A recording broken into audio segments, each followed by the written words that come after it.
Good morning. Very good to be here in such illustrious company. And I have to say, the lights at this angle are so bright that I half expect to be given a pair of complimentary sunglasses and introduced to the President of Chile. I want to talk about two things. The connected state. And it's a commonplace that we are all in this room connected.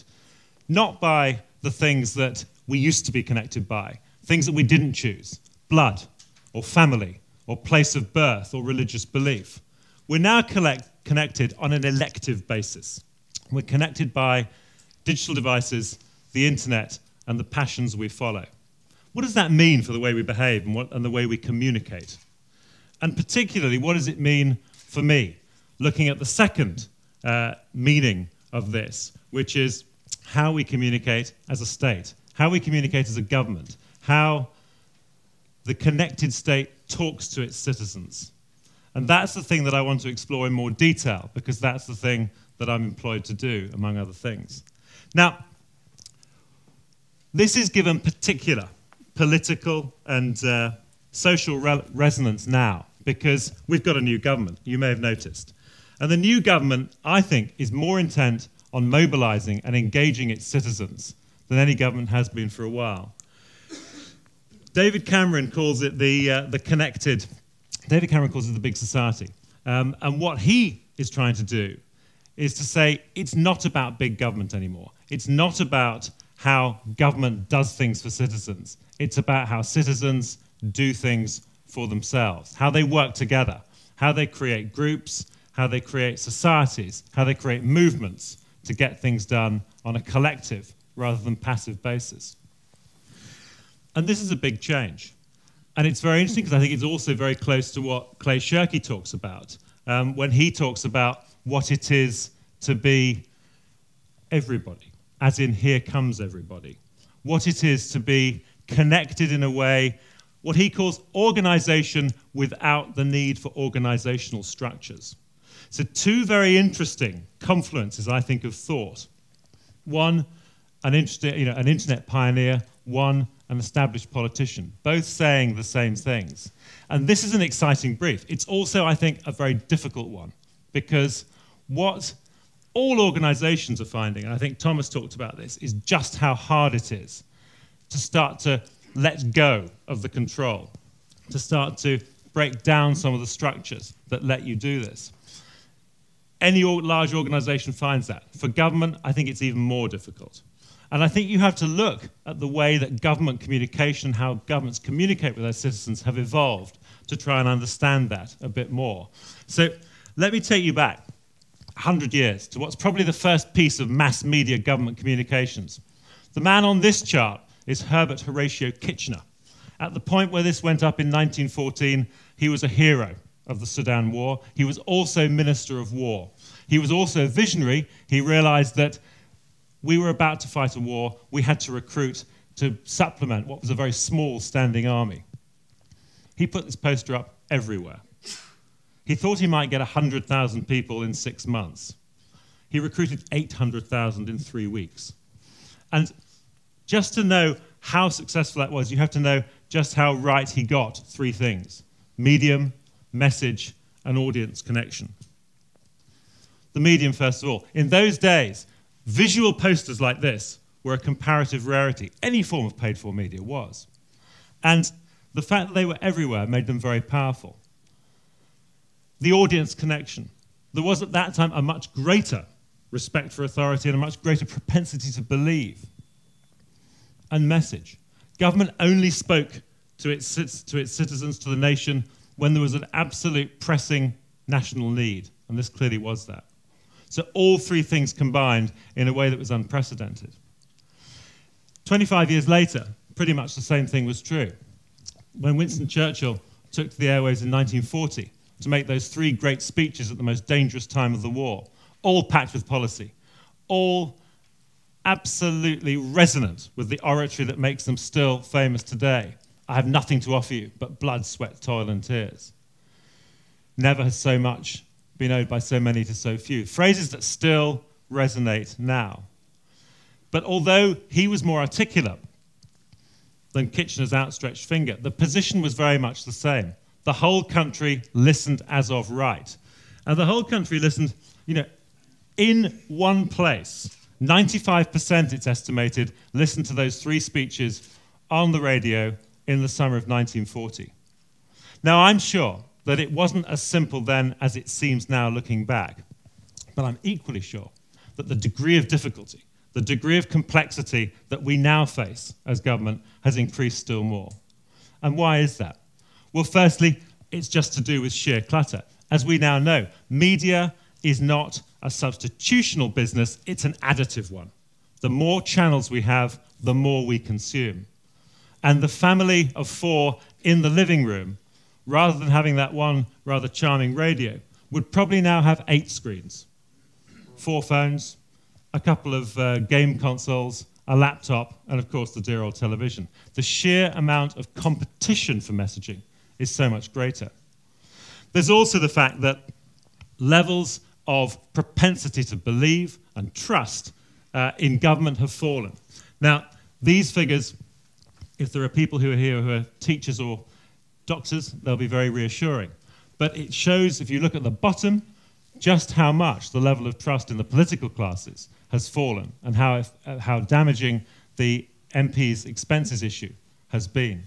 So the level of belief is, and a natural propensity to believe is much less than it was. And there's also the fact that instead of speaking very occasionally, government now communicates much more often. There is a much wider variety of things that government talks on. And that's absolutely, that's absolutely expected, and it's been very effective. The fact that 4 million fewer people smoke than 10 years ago, the fact that road deaths are now at the lowest level they've ever been since we had sort of a lot of cars on the road, is partly to do with the effectiveness of government communications. But it means that there is, again, a lot more noise. And what that means is that the Olympian tone adopted by Kitchener or Churchill is no longer appropriate. And that's not surprising, because that's exactly what's happened in terms of commercial marketing, the evolution of brands from controlling providers 50 years ago, through targeting, through persuasion, to the idea that this is now a collaborative conversation, that brands mobilize and engage their consumers and their audience base is now an accepted thing. That is what the best brands do. And that, of course, means that the tool of choice increasingly becomes social media. And how big a revolution is social media? I think it's probably the biggest shift for 560 years. Because 560 years ago, in 1450, is when Johannes Gutenberg introduced the printing press. And the printing press was a revolution because it made the dissemination and distribution of content hundreds of times more affordable and achievable than it had ever been before. And it inspired awe, gratitude, hatred, and fear because of that. Social media is a revolution because it inspires fear, gratitude, hatred, and awe, because it makes the distribution and dissemination of content hundreds of times more achievable and affordable than it's been before. The similarity, I think, is very strong. Now, what does that mean? Because that's where we have to put the state. The challenges of social media are in its rewards. The rewards are that it involves and excites commitment in a way that's almost unknown. Most media work purely by passive acceptance. Social media demands active engagement.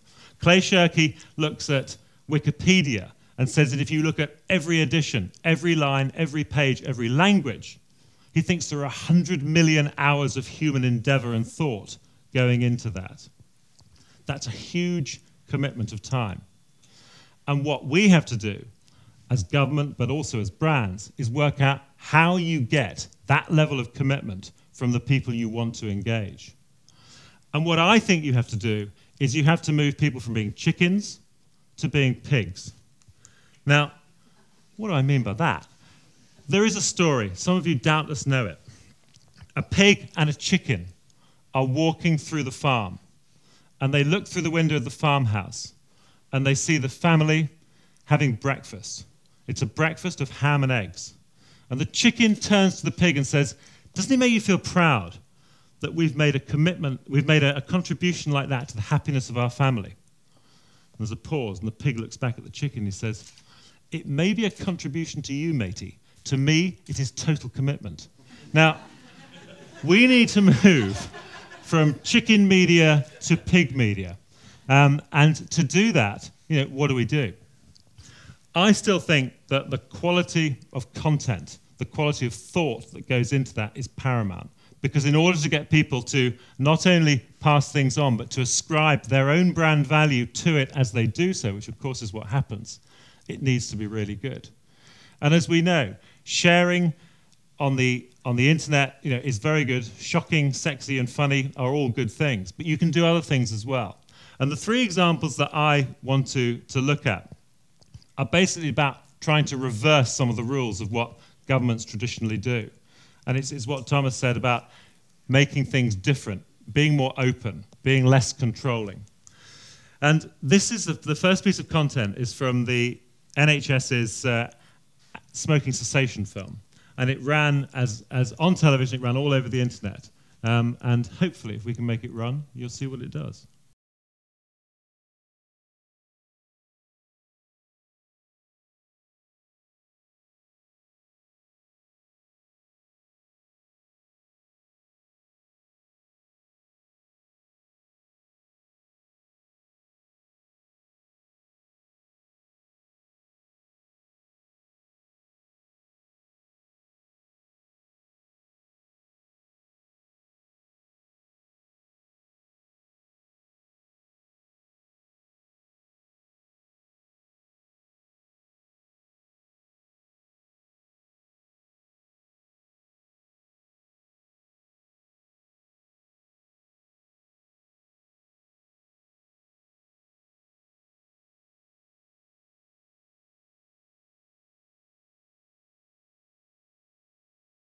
I don't want you to smoke because I don't want you to go through what your mum went through, because it will just like make me really, really sad, because like I don't want you to die on.